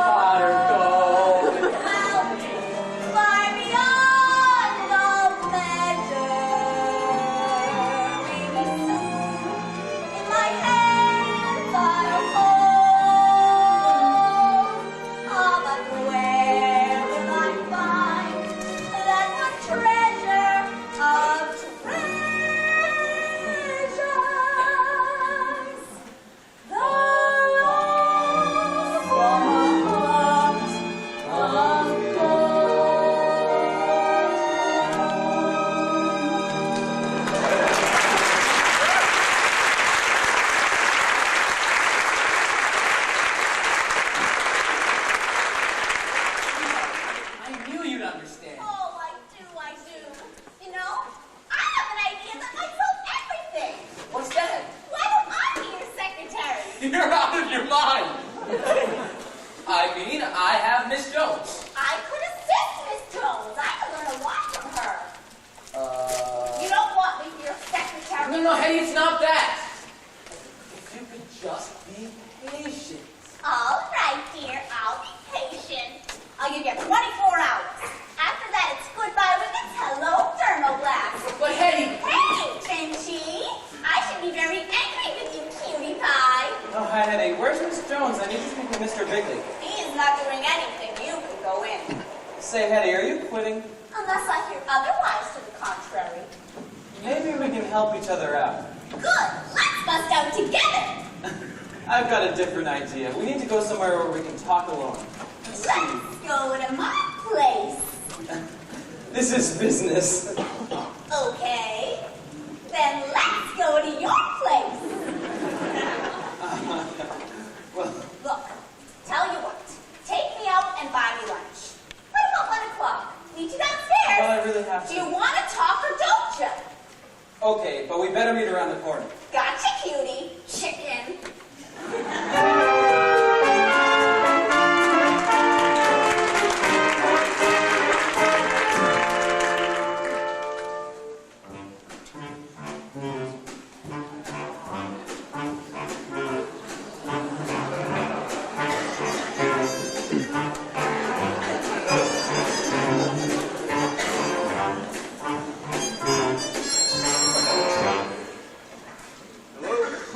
Executive washroom.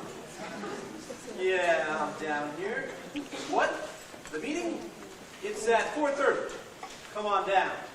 We'll make plans. Big beach day, huh? Yeah? Hear anything about pension planning? JB gave a postponement, so he must have something. You know, fellas, I'm really starting to get a little scared of Fitch. Me too. We don't stop him pretty soon. He'll probably have us all working in the mailroom. Hi, man. Hey, bud. Hear anything, bud? Chap, our worries are over. Fitch is going ahead with, well, believe me, he's dead. And I'm so happy I could cry. That's very pleasant news.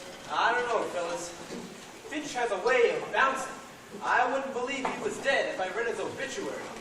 Ordinarily, I'd agree with you. Finch is very smart.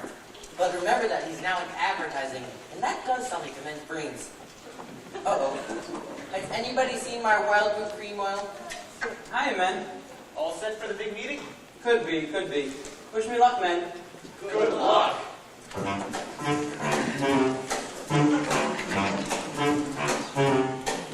Gotta stop that man. I gotta stop that man. Cold, or he'll stop me. Big deal, big rocket. Thinks he has the world in his pocket. Gotta stop that man. That man. Now there you are. Yes, there's that face that somehow I trust.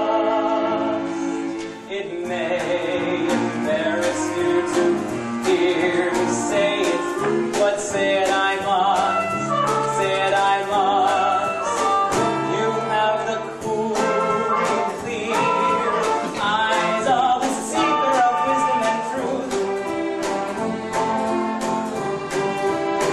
Yet there's that upturned chin and the grin of impetuous youth.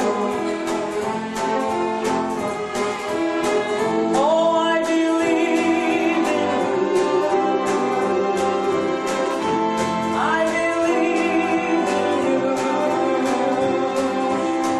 I hear the sound of good, solid judgment whenever you talk.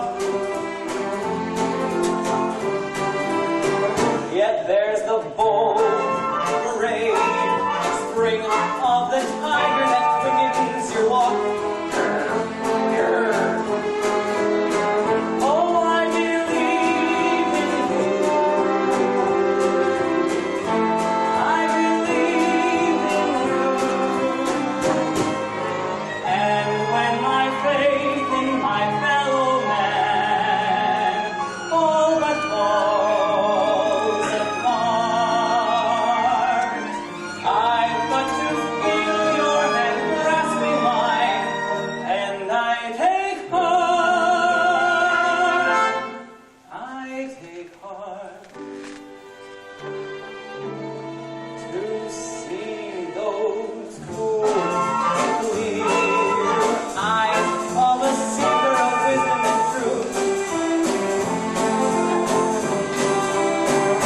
yeah, there's the slam. Bang, bang, reminiscent of gin and Peru. Oh, I believe in you. I believe in you. Can't stop that man. Can't stop that man.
The farmer spends his time in the fields, the laborer at his machine, and the businessman at meetings.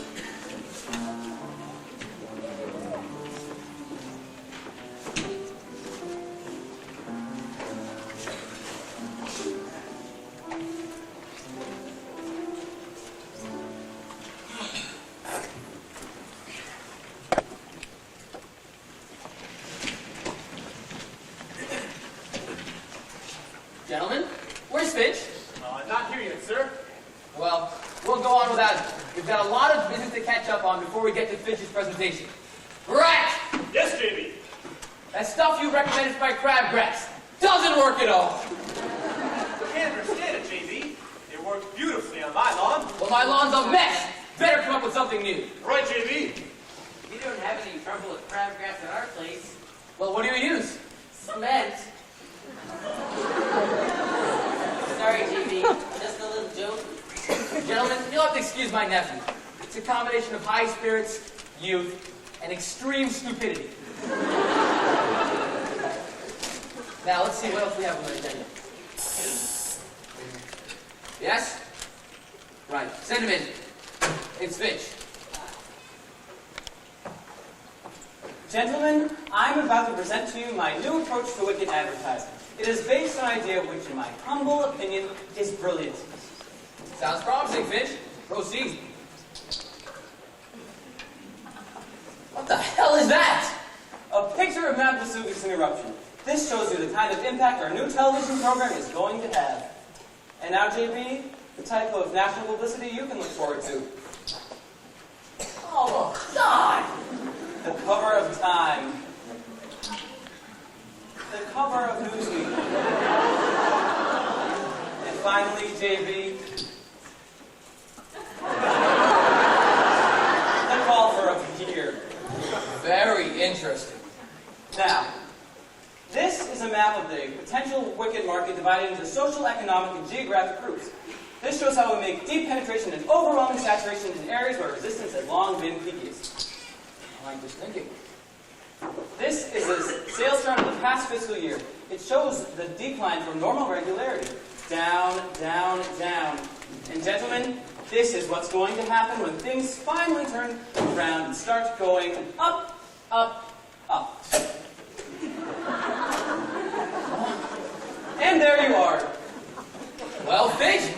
think you've done it. Very good. Very good.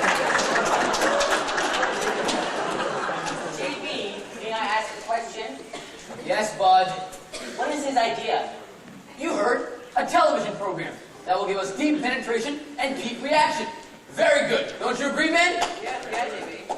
But what is his idea for the show? I don't see why you always have to be so damn negative. All you come up with are stupid ideas like treasure hunts. All right, Finch, what is this idea? I don't think I'm going to tell you. What is that? JB, I've always thought of you as a man of breadth and vision, but now, I don't know. I'm thrown. By what? By the way you just spoke to Bud about his idea for a treasure hunt. The truth is, JB, there are treasure hunts, and there are treasure hunts. When Bud first approached me with the idea, I thought it was rotten too. I should hope so. But then I remembered an idea in itself is nothing. It's the development that counts. Leonardo da Vinci drew some sketches for a flying machine, but it took American know-how to develop them into the Boeing 707. A man named Gatling once invented a little machine gun, but it took a great mastermind to develop that into a great show such as The Untouchables. When I thought of that, but silly little idea became a challenge to me, and I said, I'm going to take this idea of Bud Frumps and defrump it. First of all, my treasure is not a bond and it is not money. It's stock. Stock? 50,000 shares of stock. Stock in our company? These days people like stock more than money. How can we issue 50,000 extra shares of stock? Well, that's just a simple matter of taking the convertible debentures from the Sigma Fund, issuing stock options which are exchangeable for rights, which is then converted to non-voting common and replaced with warrants. Tell me that again? I can't. It can't be done. But if it could, it would create tremendous excitement. But it can't be done. But if it could. But it can't. But if it could, JB, just say for one moment, it could be done. What's your answer? I forgot the question. Can't give away stock. We give away stock dividends, don't we? Now, please, let me continue with my presentation. We're ready. Finch, I hate giveaway shows. So do I, JB, but the public always loves them. Anyone who comes up with a new, unfixed, unrigged way to give away something for nothing is going to clean up big. And gentlemen, I have that new twist. The worldwide wicked girl.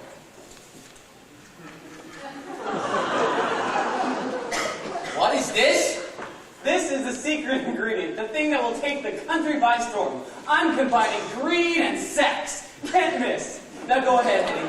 Hello there. Well, I'm the worldwide biggest treasure girl. Each week I'm going to bring you a clue as to where the worldwide biggest treasure has been stashed. Buried. Oh yeah, buried. This line patch is mixed up. Isn't this up to you, Alfred? I love it. Yes, very nice, Miss LaRue, very nice. Of course, Miss LaRue is just helping me demonstrate the idea. She won't be our regular worldwide wicked treasure girl. Naturally. When we actually go on the air, we'll need a big name personality. Of course. Well, I am leaving the firm anyways. Of course, I wouldn't if... Offhand, I'd say this would be great for someone like Elizabeth Taylor. Why not Queen Elizabeth? This is an American program. JB, tell this maniac off, and let's get on with our business. Wait a minute. I'll take care of this. Gentlemen and Miss LaRue, will you please leave me alone with Mr. Finch? Okay, JB, you take care of it. This is crazy. What about the SEC? What about the FTC? What about the stockholders? What about the board of directors? What about the Federal Fed? What about the Federal Trade Commission? They're all being petty. Finch, you're a very bright young man, but I'm afraid you've let us down. How so, JB? You haven't thought this through. You've completely missed the ball. I don't understand. Tell me, why does this treasure girl have to be a big-name celebrity? Sir? What if she were a more identified with the company? Perhaps a real worldwide wicked girl. Maybe. Say, why not Miss LaRue herself? Brilliant idea, JB. Brilliant. Instead of an artificial actress, we'll have plain, simple Hetty LaRue, the girl next door. That was a wonderful thought, JB. It wasn't bad, was it? Then we're all settled. Wait a minute, Finch. Where are you going to hide this treasure? Sir, not even the treasure girl is going to know. The show is completely unrigged. Well, I would like to know. Okay, I'll give you the first clue that she's going to give over the air. West of the sun, west of the moon. Where is the treasure? Blow me a tune. What the hell is that? It's a clue, isn't it? But if you do note, the first letters of each line are WWWB. Worldwide Wicked Buildings. You're going to use our buildings? I'm going to hide 5,000 shares of stock in each of the 10 worldwide wicked buildings throughout the country. We'll have mobs of people running all over our buildings looking for this treasure. But JB, if a man as brilliant and as educated as you can't figure out from the clue I gave, how can the average viewer guess? Good point. Gentlemen, we're ready. Gentlemen, yes. Well, I'm thinking of going ahead with Fitch's idea for this treasure hunt. Of course, I want your approval first. Well, I think it's that. I like it. I like it. We like it.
some production value. Give it a chance. Hetty's coming on now.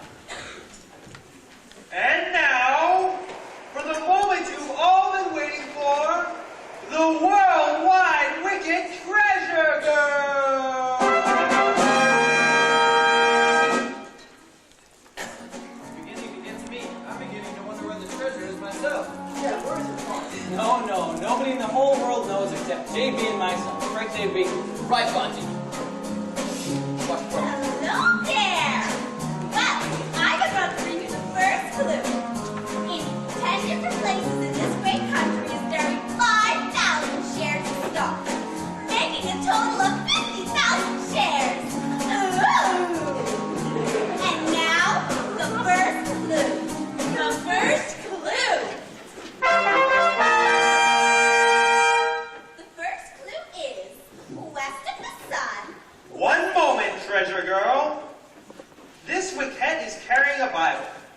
Will you place your right hand on it?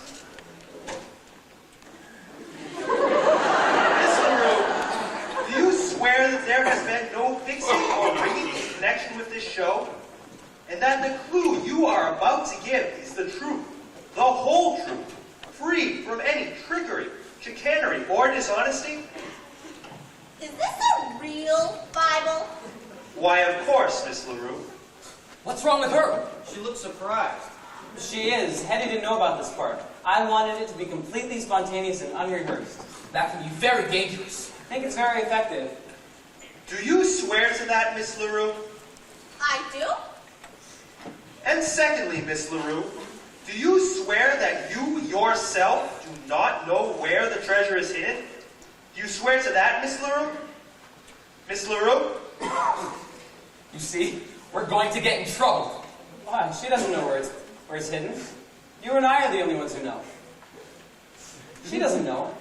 Does she? Let's watch the program.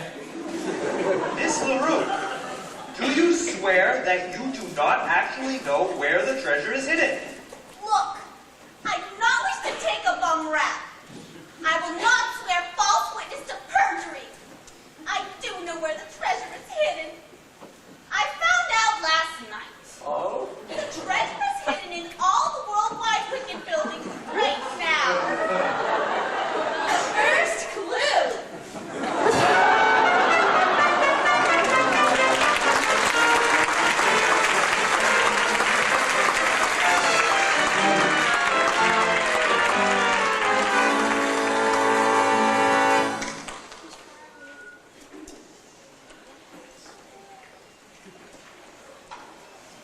How to handle a disaster. In every businessman's career, there are times when things go a bit wrong. We have many suggestions for coping with these little problems. However, should you be the cause of a disaster that's really disastrous, we suggest that your best bet is to review the first chapter of this book, How to Apply for a Job. Have you guys found Finch yet? He seems to have disappeared. Can't find him. Oh, but we're looking for him. I haven't seen him. Where's Finch? I don't know, Brett. We'll find him fast. JB's hopping mad. Come back here, you! What are you doing? It's another treasure hunter. This big nut tries to sneak past me 3 times. This big nut is the chairman of the board. Chairman of the board? They all look alike to me. I'm very sorry this happened, Mr. Wampler. If you'll just come with me, JB's in his office. At least they didn't wreck that. Oh, Rosemary, have you seen Monty? Oh, no, Miss Jones, and I'm so worried about him. So am I. He was a nice boy. Was? What will they do to him? I don't know. Somebody's head asked to roll. Well, Ponty will think of something, won't you, Ponty? You have the cool eyes of a seeker of wisdom and truth.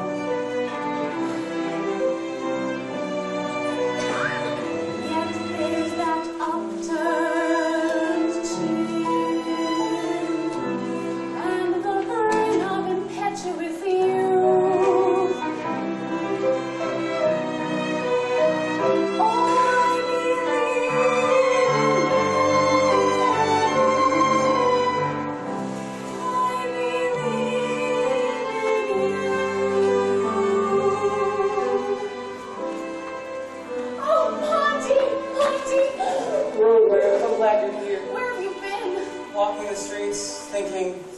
Oh, you have a bruise on your forehead. Oh, it's nothing. I got it last night. They threw me out of a saloon. Why did they do that? I didn't buy anything. Oh, the bruise. Why don't you go home? No, I'm going to go in there and face the music. Aha! But the chairman of the board is in there. I figured that. Well, what are you going to do? Do? What does a man do when the world collapses around his ears? Nothing. I'm going to go in there and make a clean breast of everything. Go back to what I did before I started here. What did you do? I was an exterior decorator. Oh, there I go again. I can't even tell you the truth. I was a window washer. So what? I don't care what you do, Ponty. I'm sticking. I walked out on you once. You did? Well, I'm not going to do it again. But Rosemary, the life of a window washer isn't the life for a woman. She'll be sitting at home, wondering and worrying, while I'm up there, never knowing if I've landed safely. Now listen to me, Finch. I really... Finch, you're wanted in JB's office. I thought I'd wash up first. They want you now. Can't I even say goodbye to Rosemary? Go ahead. Rosemary, goodbye. Come along. I'm sorry, Rosemary. I wish none of this had ever happened. Oh,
Now, Wally, before we go any further, I'd like you to know something. You see, I understand that I am the president of this company, the man who's responsible for everything that goes on here. So, I'd like to state to the record that anything that happened is not my fault. There's one bright side of this thing, though, Wally. You'll be happy to know that we've got somebody to pin it on. Have they found Finch yet? They're bringing him in. Wally, you'll soon see where the responsibility for all this mess lies. Now, Wally, this is a very slick youngster, so when he gets in here, I'll do all the talking. He's here, sir.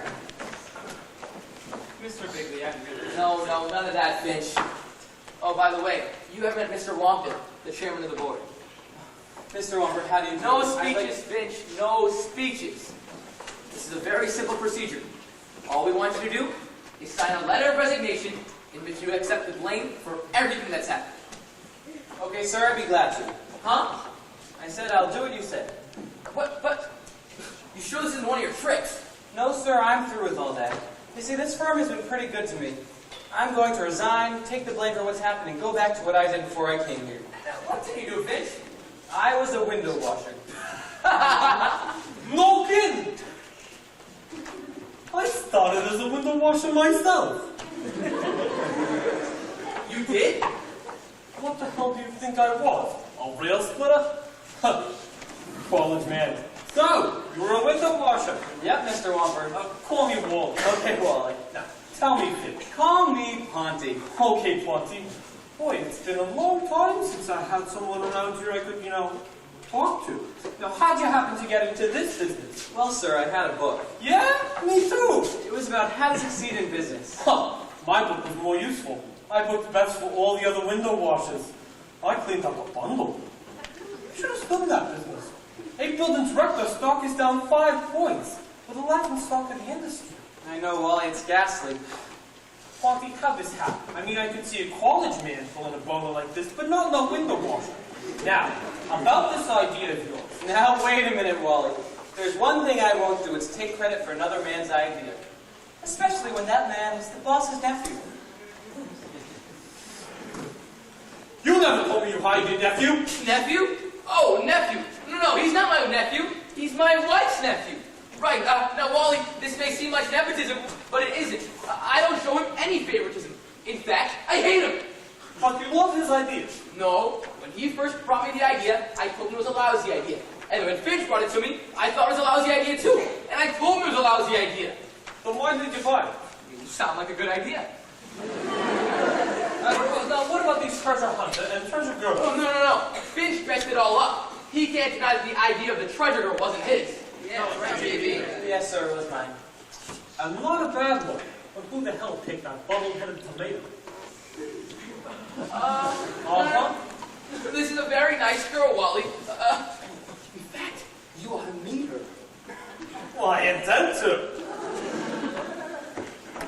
Well, I think I've got the whole picture here. Now the only question is, what to do, and who to do it to. Now, wait a minute, Wally. Before you go ahead and make any hasty decisions, I'd like to say a few words. About what? Humanity. You see, under this cold corporate setup, we're all flesh and blood. We are all brothers. Some of us are uncles. Now you may join the Elks, my friend, and I may join the Shriners, while other men may carry cards as members of the Diners.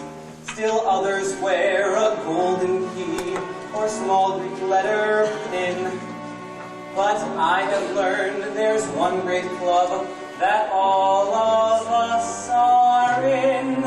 There is a brotherhood of men, a benevolent brotherhood of men, a noble kind of mind, all human hearts and minds, into one brotherhood of men. Your lifelong membership is free. Keep forgiving each brother all you can. Oh, aren't you proud to be in that fraternity, the great big brotherhood of men? Now, Wally, I know you're considering firing Mr. Bigley. What? Who's considering that? But before you do that, listen. One man may seem incompetent, another not make sense, while others look like quite a waste of company expense. They need a brother's leadership, so please don't do them in. Remember, mediocrity is not a mortal sin. There in the brotherhood of men, dedicated to giving all we can. Oh, aren't you proud to be in that fraternity, the great big brotherhood of men?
can't. It doesn't pay to be decent.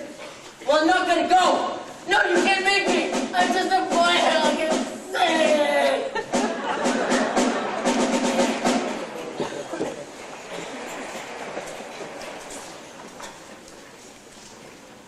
Smitty, any news yet? I haven't heard a thing yet. Oh, Mr. Jenkins, have you heard anything yet? Haven't heard a thing yet. Looks like a big shakeup. Boys and girls, may I have your attention, please? As you know, there have been a few changes made at Worldwide Boots. I'm speaking to you now in my new capacity as Vice President in charge of employee morale and psychological adjustment. Mr. Tackerberry here is now in charge of academics.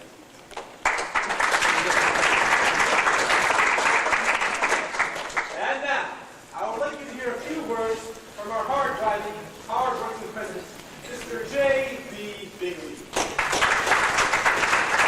Thank you very much. I can honestly state that Worldwide Wickets is now stronger than it has ever been. And I believe a lot of credit should go to a very bright and very loyal young man. Finch, get out here! Now, as you all know, this youngster's rise to the top has been spectacularly rapid. For a while, I thought he was after my job. But luckily for me, he didn't want it. Oh no, JB, your job is much too tough for me. But I'd like to say that if there is credit due, it goes to a great man and great humanitarian, Mr. Wally Wamper, the chairman of the board. Here, here. Incidentally, folks, Mr. Wamper has his lovely young wife with him today. Let's get them out here.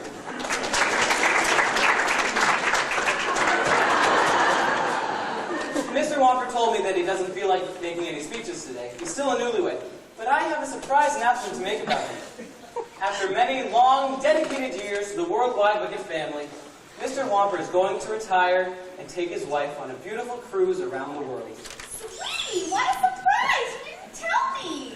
I didn't know. Well, it's not a bad idea, Dad. Oh, what the hell. I can spend it concentrating on you. Wait a minute, Wally. Who's going to be the new chairman of the board? As if I didn't know. Oh, well, I don't know if I can accept. I'll have to consult with Mrs. Finch first. Rosemary, your husband is calling you.